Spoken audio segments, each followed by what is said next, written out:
Supplì are a Roman dish. It's a great street snack that you find everywhere in Italy. You can find them both in restaurants and pizzerias. There are three main ingredients: rice, tomato sauce, and mozzarella cheese. They're easy to make, but we have to pay attention to three important things. The crust must be perfectly uniform and crunchy.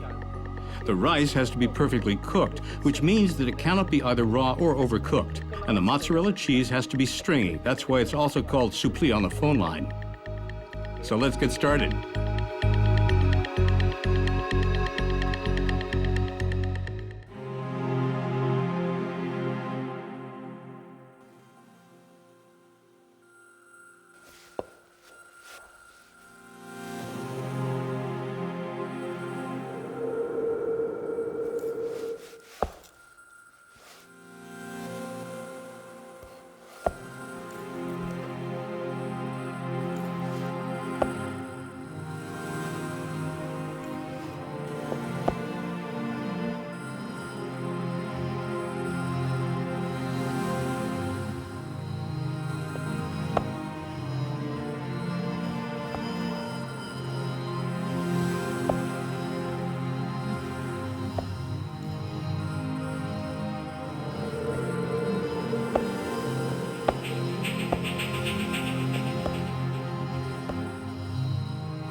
Once the rice is cooked, we'll cool it immediately on a cold counter covered in plastic wrap to keep it from overcooking.